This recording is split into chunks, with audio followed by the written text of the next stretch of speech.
Did the Prophet Muhammad ﷺ mention any particular 6 days for a Muslim to fast in the month of Shawwal? Or can a Muslim randomly select those days at his own will? As far as fasting in the month of Shawwal, the beloved Prophet Muhammad said, it's mentioned in Sahih Muslim, volume number 2, in the book of fasting, hadith number 2614, the Prophet said that anyone who fasts in the month of Ramadan and follows it with 6 days of fasting in the month of Shawwal, it is as though he has fasted for the full life, fasted perpetually or fasted for 1 year. The Arabic word is dahar. It means perpetually or full life. One of its meanings is also for 1 full year. So if you fast in the month of Ramadan, the complete month, followed with 6 days in the month of Shawwal, it's as though you have fasted for the full year.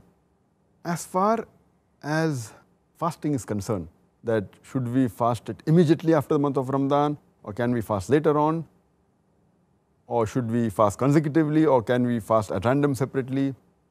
The views of the scholars differ as far as this is concerned, but according to the authentic ruling, to the best of my knowledge, since the hadith does not specify that you should fast immediately, you can fast any 6 days in the month of Shawwal after the month of Ramadan has ended, except for the hadith that you should hasten the good deeds.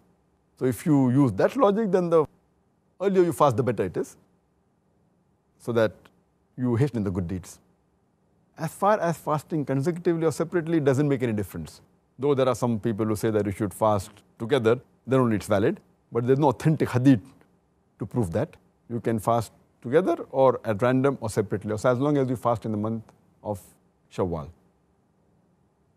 And the third point of difference among the scholars is that since it's a voluntary fast, you can even decide, you can get up in the morning, and if you want, you can make the niyyah at that time also. Though some of the scholars say no, because it's an important voluntary fast, you should make the niyyah one night before. But according to the ruling, according to authentic hadith, you can even get up in the morning and then decide to fast, as long as you have not eaten or drank anything. You have not violated the rules of fasting. These 3 points, fasting in the month of Shawwal does differ. But the authentic, I feel, is that you can fast any time of the month, either starting, ending, or late. You need not fast consecutively. You can fast consecutively also as well as separately. And you can make the niyyah even late as long as you don't break any rule of the fasting. Furthermore, it's not necessary that you have to fast every year. If you fast, it's good, alhamdulillah. But you can fast 1 year, next day you don't fast, also no sin.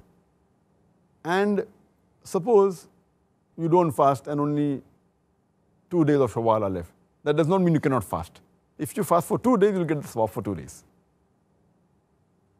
So the main hadith says that you should fast for 6 days in the month of Shawwal. After keeping Ramadan, it will seem as though you have fasted for the full year.